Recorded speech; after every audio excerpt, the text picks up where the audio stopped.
Well, good morning and welcome to Sunday Coffee with Dr. Childress here. Today, I want to be discussing the treatment team that we need surrounding parents, the child, the court system to help in resolving this family conflict. So, starting with, I tend to think visually.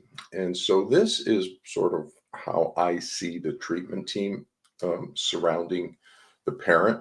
So, as a parent, you're that little gold pentagon in there, and your child is that blue circle within you. And so, I see that the relationship, the child with a healthy, normal range parent needs to be protected and needs to be a valuable source of healthy development for the child. Now, the most important person on this treatment team is going to be the family therapist who helps accomplish that. And so you can see the family therapist is kind of bonded into the child there and helping to support that healthy development of the child within the parent child relationship. And then the family therapist has access to a consultant who helps support the family therapist. So notice we get levels of support moving into the family. And with the family conflict, and especially that's a court involved, it's going to side up. And so there's going to be sides in things. And so it's important that we get a treatment team and that family therapist has a consultant and two consultants, multiple consultants, that's fine. I'm going to be recommending in the future sort of a consultation group model as well. But at least one consultant because this is going to be a disputed diagnosis. And so we should get a second opinion right up front in the diagnosis. And then that provides a consultant during the therapy. And then we have the attorney down below. And the attorney I put in red because they're kind of like your warrior out in the legal system. And so that's their role is to help get the proper court orders and to manage all the legal system stuff that's going on. And let me talk about those three roles for a second. The family therapist, the consultant, and the attorney. Notice that as a parent, you're only connected into the family therapist. That's going to be the person that's going to be involved in your life over the next couple of years, helping you and your child, helping your family, stabilizing everything out. However, we're going to need those other two components of the system. The consultant primarily once we get for the accurate diagnosis, because this is going to be a disputed diagnosis. Everybody's going to fight about it.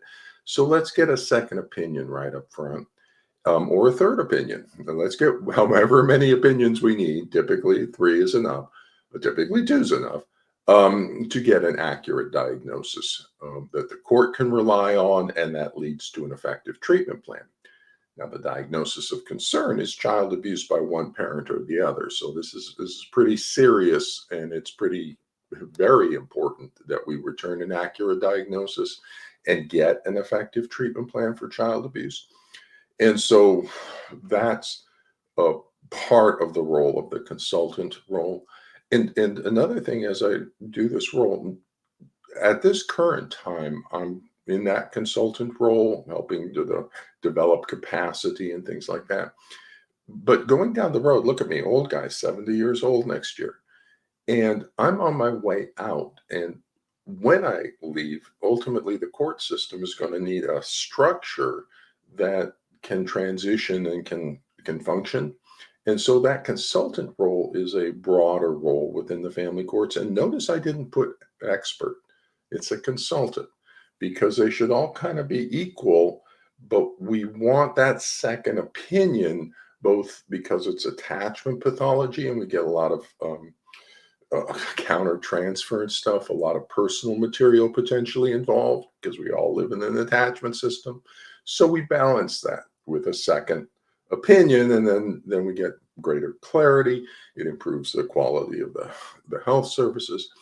Now, we couldn't get a second opinion on a forensic custody evaluation because those are 6 to 9 months, $20,000 to $40,000. The way they're structured, we can't. They don't lend themselves to a second opinion at all. which is a problem. But once we switched over to clinical diagnostic assessments, 6 to 8 weeks, relatively inexpensive, then we can get telehealth second opinions all the time, and we should. Okay, third opinions, we should. If that's what's necessary, we need an accurate diagnosis. So that's the consultant role on this situation. Now, as we move to the attorney role, one of the features about this pathology is it seeks to drive the resolution into the wrong system. It's the pathology wants is seeking to drive it into the legal system for a variety of reasons. It basically makes it as hard as possible for the targeted parent to see their child, and it's part of the destabilizing the parent, and it's the wrong system for a solution. It gets everybody fighting. We want to stop the fighting, but it's an adversarial system. Plus it takes huge amounts of time, and it's financially expensive, and so it's various aspects of spousal abuse by driving it into the wrong system, and it's manipulative. This isn't a legal problem. This isn't breaking the law. This is a family problem about attachment bonding and love and bonding in the family. This is a pathology. It needs to be in the healthcare system.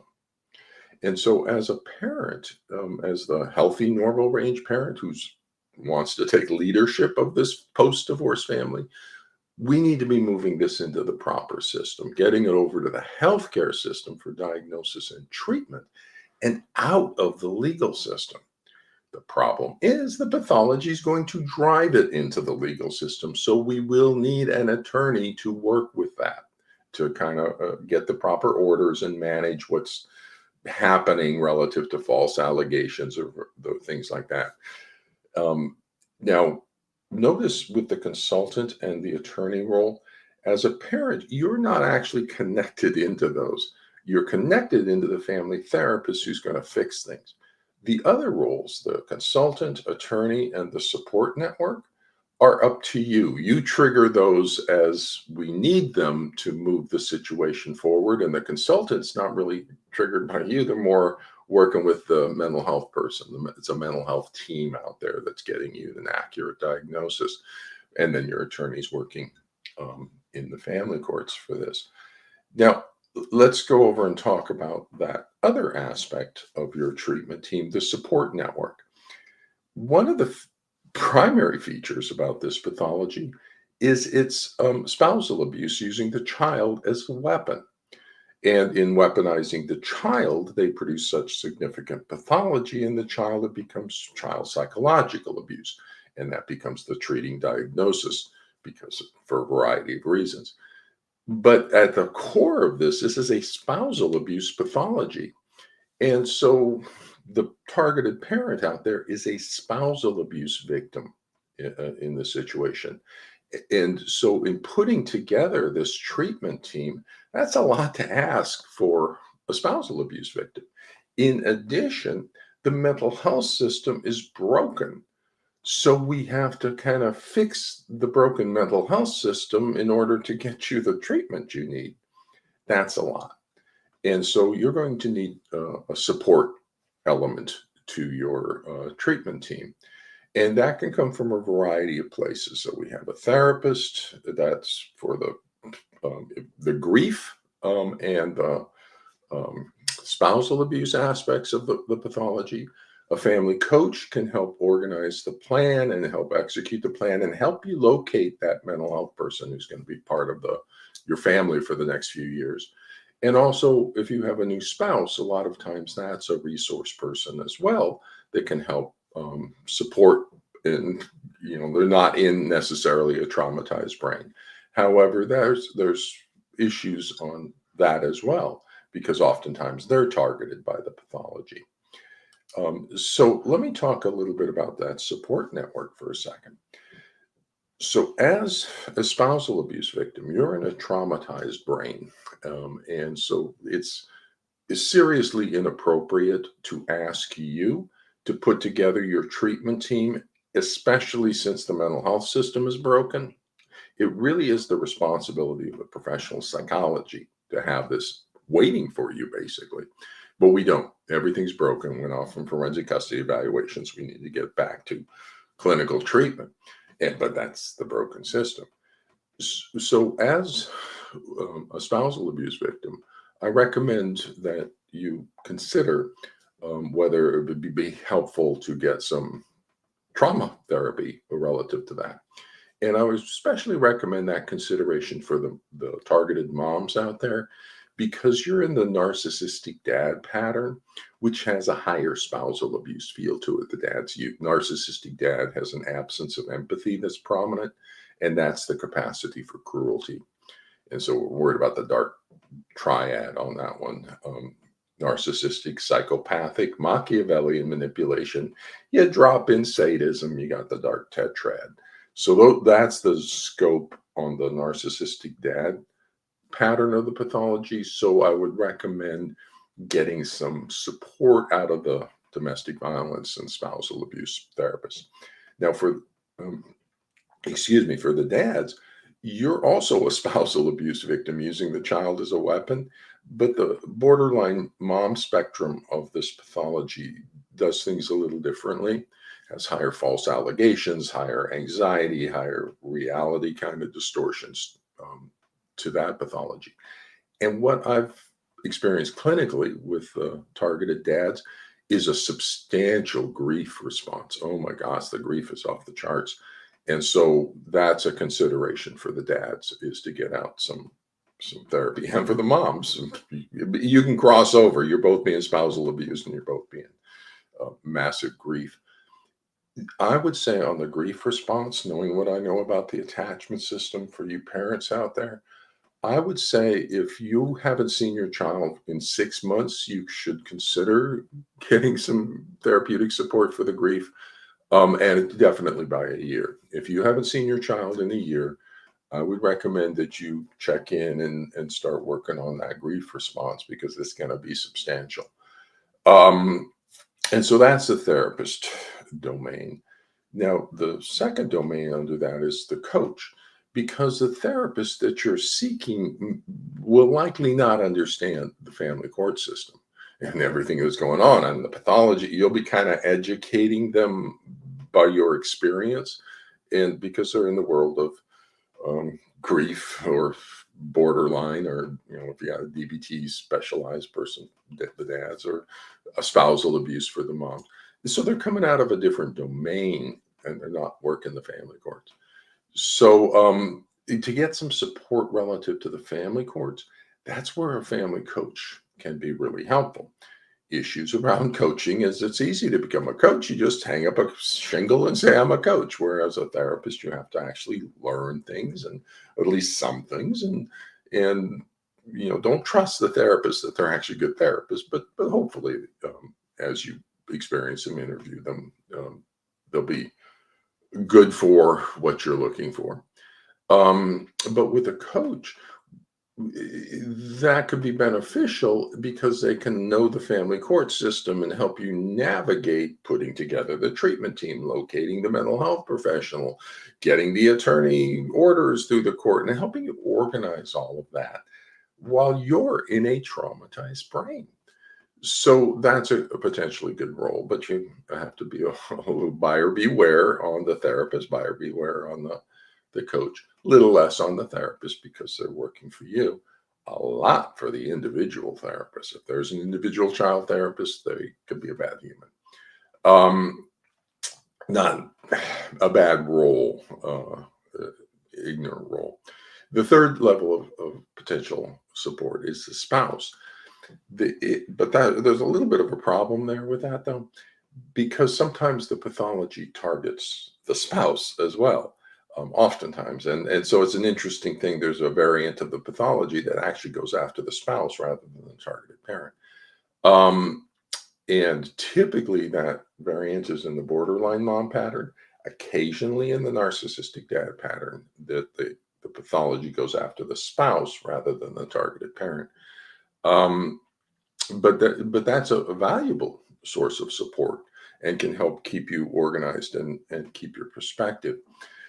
One of the features about this pathology is I call it a pathogen. It's a damaged set of information structures in the attachment system, and the particular pattern of damage produces a particular pattern of symptoms.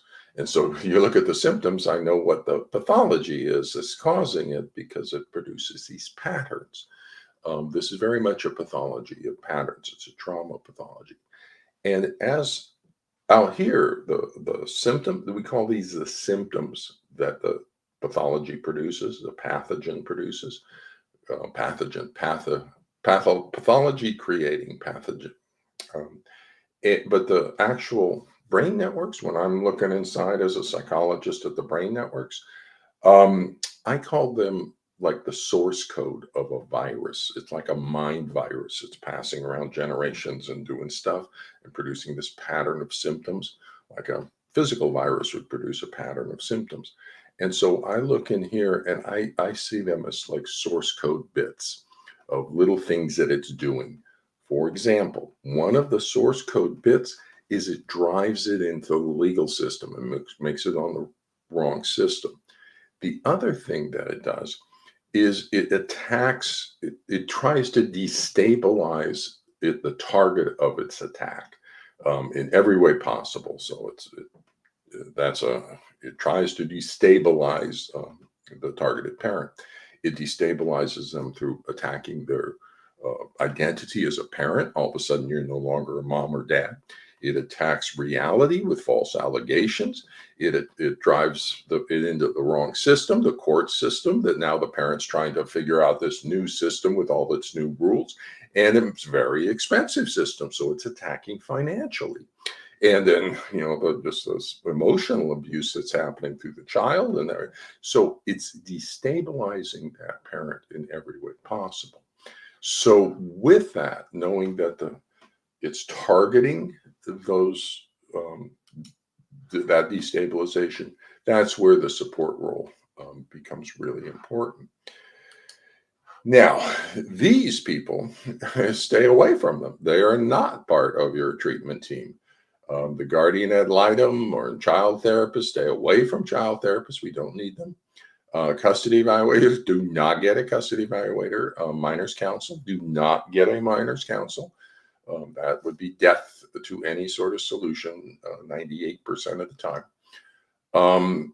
If instead of minors counsel, go for guardians ad litem, but we really don't even need that, but we can tolerate a guardian ad litem for a while. Parenting coordinator, you do not need that. That is a role that only develops in the court. We don't see parenting coordinator with anything else. ADHD, autism, we don't need a parenting coordinator. The reason that role developed for the family courts is because the custody evaluators are a complete failure as psychologists. And so they had to develop a whole new role to kind of make decisions for the family because they abdicated their role as treatment providers. So that the existence of parenting coordinators is a byproduct of the failure of custody evaluations. So all of those folks, and particularly the child therapist, watch out for them. We don't need one. If we do need one for like autism spectrum or something significant, we can get one. But we need is a family therapist to stabilize the family, and then we can decide what to do on that. So those are not members of your treatment team. If we ultimately, if we need a guardian role or a minors counsel role, that would be an amicus attorney, but I can talk about that in a different place.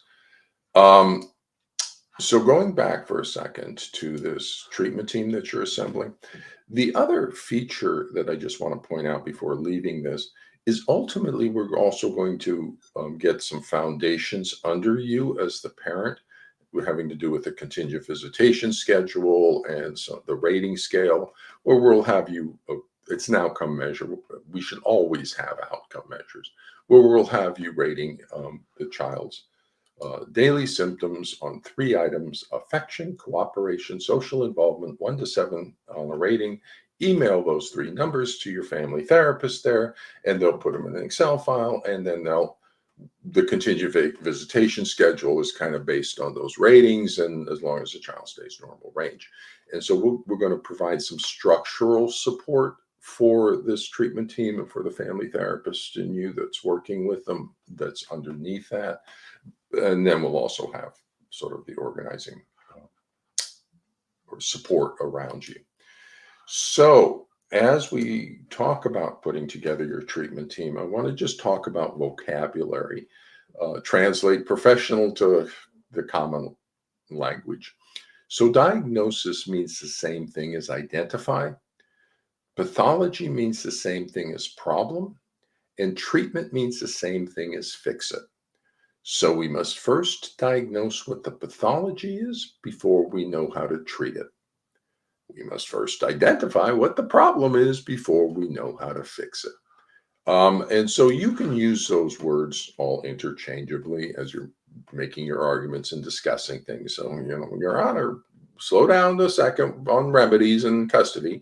We first need to identify what the problem is before we know what we're going to do to fix it. So, Your Honor, what we need is a treatment plan, and we need to diagnose what the problem is so we can get a treatment plan. So that you can weave those words as suits your purpose.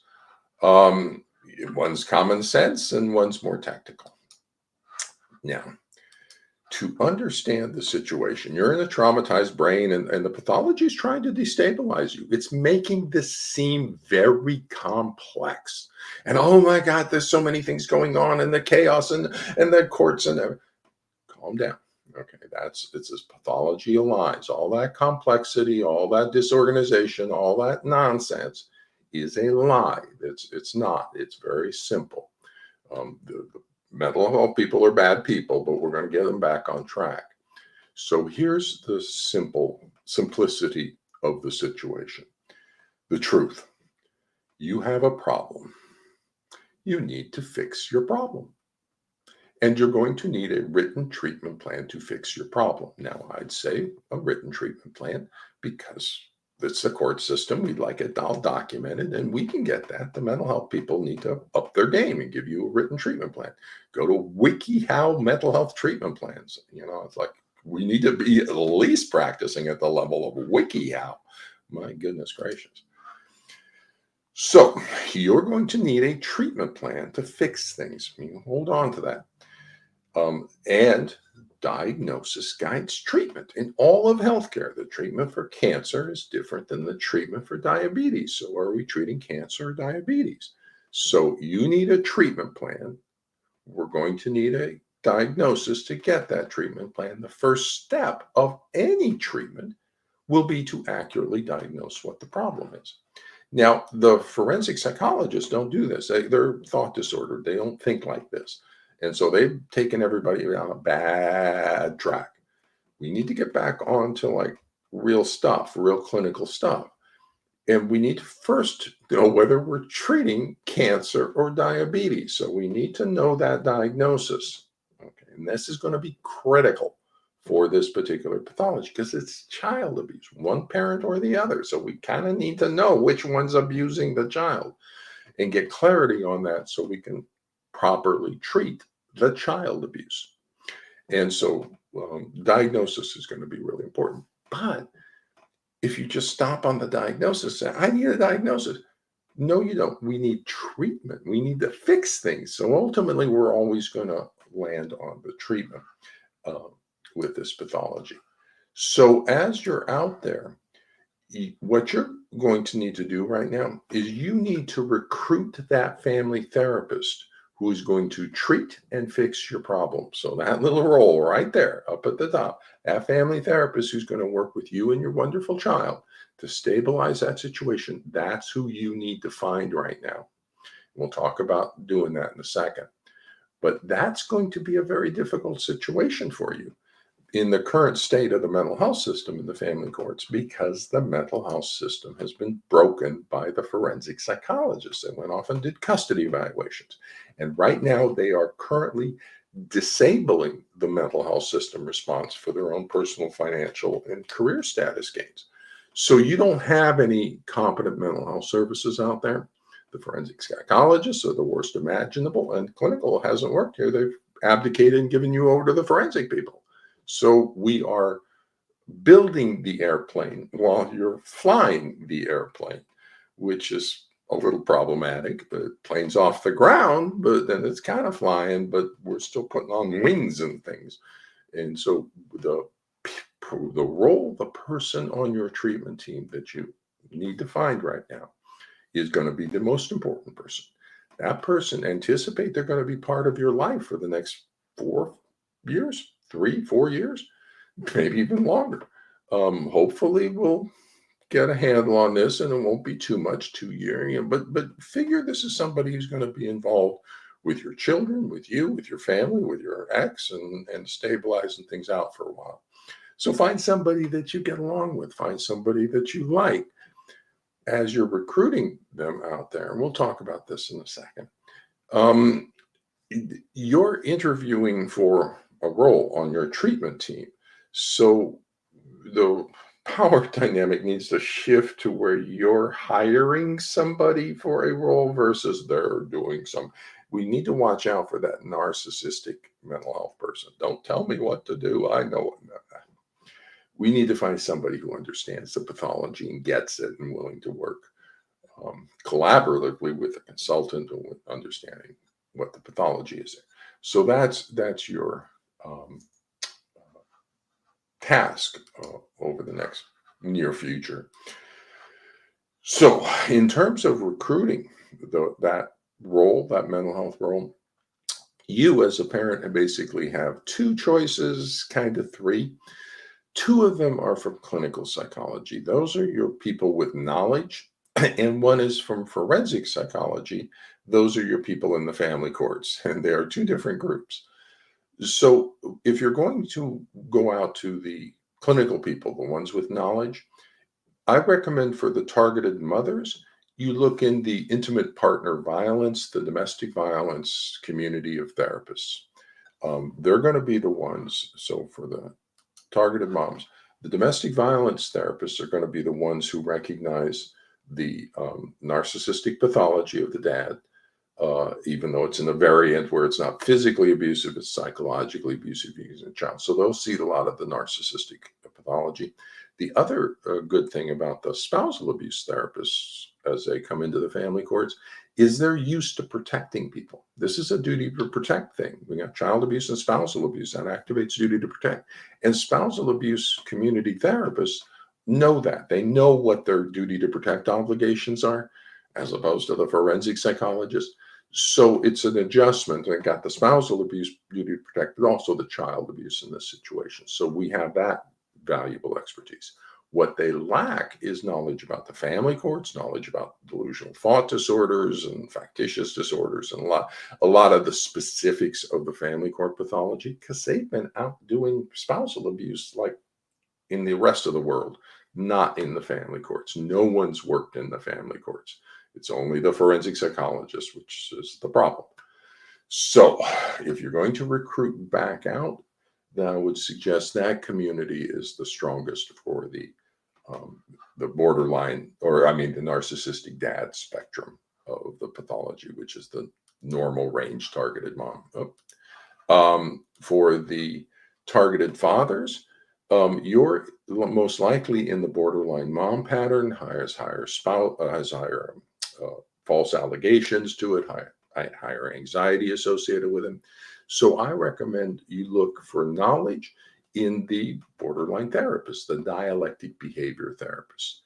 The other advantage of the dialectic behavior therapist is they bring a particular type of knowledge, which is behavioral psychology, dialectic behavioral therapy. And that behavior therapy is valuable knowledge with this pathology. And in particular is something called a behavior chain interview, where you go through step by step. It's an applied behavioral analysis. You do a behavior chain interview. And if you do that, you can actually determine what's authentic conflict from inauthentic conflict. So it'd be real helpful to diagnosing the factitious disorder part of things if the family therapist knew how to apply behavioral analysis. And it's used with autism all the time. It's used in the school system all the time. It's like, holy cow, it's kind of basic. Applied behavioral analysis, behavior chain interviewing. But forensic psychologists, they're just ignorant like a rock. And so if you get a dialectic behavior therapist, they will bring that in, and that would be a useful skill set. The problem with the dialectic behavior therapist, because they work borderline, the term comes from the borderline of between neurotic and psychotic. That's where the term borderline personality comes from. And so if you have a therapist from that community, they'll be able to recognize the borderline symptoms with the parent and how that's affecting the child potentially. Um, and we'll recognize the delusional disorder, the persecutory delusion, because that borderline collapse into persecutory delusions. What they will be missing will be the duty to protect. They work with suicidality. They're familiar with dangerous pathologies around that, but not this child abuse and spousal abuse. So they won't know child abuse. They won't know attachment pathology. They will, not really. They won't know attachment or attachment therapy. They're more working with the borderline personality and trying to keep them contained. So what we want though is we want that knowledge applied to stabilizing the child. We don't want them to treat the parent. We want them to stabilize the family. So either one or both of those professionals in clinic may be reluctant to come to the family courts. They'll say, I don't do that. That's beyond my scope. And that's a reasonable thing for them to say. But that's where we hopefully hook them up with a consultant who can help, because all they have, we're getting out of the family courts. All we need is that transition through that consultant to get that accurate diagnosis into the child abuse. And then we need the family therapist for the next couple of years. So they're not getting into the family courts. We're getting you out of the family courts over to them. So see what that's a possibility. The other possibility is we already have forensic psychologists in the family courts, but they are ignorant, incompetent, unethical, and lazy, which is a significant problem. But they're already here, and they're familiar with the court system, and the court system might be familiar with them. So there's a possibility you can reform a forensic psychologist and get them to switch teams away from custody evaluations and over to clinical diagnostic assessment and treatment of attachment pathology, not reunification therapy, treatment of attachment pathology, family therapy. Know what you're doing, continue visitation schedule. And so that's a possibility for you. If you're going to look to reforming a forensic psychologist, which may be easier, and get them to switch over and maybe work with Dr. Childress on a clinical diagnostic assessment, telehealth, and you're doing the court orders to get that kind of set up. Look for an early career forensic psychologist, not somebody who's done it for 20 years. If they've done it for 20 years, that's a longer indication of how bad they've been and neglectful of their professional obligations. So you see if you can find somebody earlier, somebody who gets it, somebody who wants to switch over and learn a new skill set and do really good at what they do. And so there's a potential that you can find that person if you look in forensic psychology. So that's kind of your choices for who you can kind of locate for that role. Now, if you find somebody, or when you find somebody who to serve in that role as a family therapist, and you find somebody good as you're treating mental health, don't get rid of them after the diagnosis. Okay, keep them all the way through treatment, because it's going to be hard enough to find that person. So you want that person to do treatment. Now you do want a clinical diagnostic assessment. We need to diagnose if it's child abuse one way or the other. But the start of all treatment is diagnosis. Are we treating cancer or diabetes? So you want if you go for the treatment plan, we'll get the diagnosis as the first step of a treatment plan, and then hopefully get second opinion on that and get an accurate, clear diagnosis that can then the treatment provider can then flow out from. So that's becomes part of organizing your thinking. This pathology, again, going back to that source code, it does certain things, and it's going to try to get you thinking very now reacting to the crisis of the day, and it's got you very much in the moment reacting. And what you need to do is kind of get perspective and start to plan ahead, start to anticipate what's happening. It's always the same pattern. So you catch the pattern and you start taking charge of the chaos they create. But you're in a traumatized brain that's being traumatized by all the chaos. And so as you come out, you just hold on to that treatment plan and move towards that, and everything else will kind of line up into achieving that. So again, as you uh, look or as you put together your treatment plan, you're in a traumatized brain. You're a spousal abuse victim. So you do need support. I recommend you get support, and there's various aspects you can get the support from. Um, each has advantages and disadvantages going forward. But one of the features about putting together your treatment team, I've worked treatment teams all my life. Children's Hospital, Los Angeles. I'm a pediatric psychologist on a medical treatment team. When I had my own clinic and we worked with children out of foster care with CPS. CPS, we would have our treatment team meetings at our clinic because we had a nice clinic office. So CPS would send their social worker, and we'd have the parent or foster parent there, and my therapist from the clinic, and maybe the teacher, preschool teachers, or whoever was involved, grandparents, something like that. And we would hold the treatment team meetings for the kids in the foster care system as we would move them through and maybe out the system or get their needs met. And so I've worked treatment teams my entire life. And two things: when we would host the treatment team for CPS at our clinic, we always had two chairs for the parent because the parent could always bring a support person. So we had the parent or foster parent and a support person was at the treatment team. The only request from CPS was that if that support person was an attorney, they'd want a little like 48 hours notice so they could bring their attorney. But just to understand that support person is an important part of your treatment team. And the other thing, when I'm working treatment teams at Children's Hospital, the parent is always in charge of the treatment team. Because if the doctors at Children's Hospital, we can tell you like it's cancer or something, a type of cancer, and all the treatment options for that, surgery or chemotherapy, but we can't make those decisions about what the treatment's going to be. That's the call of the parent. And so the parent is in charge of the treatment team. It's the professionals who provide that parent with the necessary information. So that's kind of the orientation. That's been massively disrupted by the forensic psychologists. So we have you like fighting with the mental health people and trying to get that should never happen.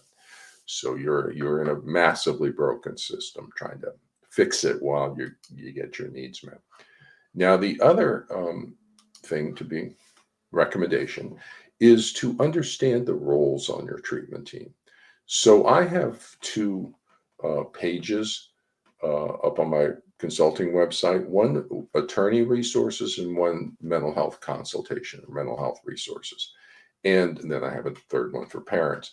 I recommend that you just familiarize yourself with the attorney resources. Those are not actually for you to use, but boy, I think it's invaluable information to you for you to know because you're organizing that role. You're bringing that role in and recognizing what you have available and what needs to happen there.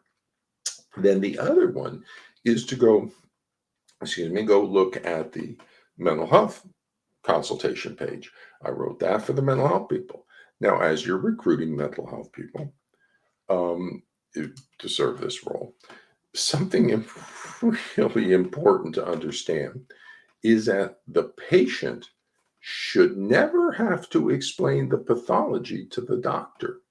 Okay, the doctor should already know, and the doctor should be explaining the pathology to the patient. So if you're having to explain the pathology to the doctor, that gives you an indication of just how seriously bad the situation is. So if anybody should be explaining the pathology to a doctor, it should be another doctor. Okay, so that's what I tried to give you up on the mental health resource page is from one doctor to another. This is the pathology that we have in the family courts. And so that's an available option as well. You can give them that and say, this is what we're talking about. And, give your attorney the resource and say, this is kind of the problem, or this is the resources that we have to find a solution. So familiarize yourself with the various roles in the family courts or in your treatment team. So as we kind of wrap up here, you're in a traumatized brain. I don't want to overwhelm you. You're taking notes, diagnosis, guidance, treatment. You don't need to take notes. It's actually very simple. This pathology is a pathology of lies. Everything about the pathology is a lie, including the fact that it is complex. Okay, no, it's very simple because it's pattern. Is it a complex pattern? Kinda. But once you see it, no, it's a simple pattern because you see it all the time. There are a couple different variations, but basically it's the same pattern. So, in terms of putting together your treatment team, what you want to do is really simple. You want to find that person, the family therapist. That's going to be your key person for you to locate. That's the person that's going to help you resolve the pathology in the family. Then you're going to want to pair that person with this person, the consultant.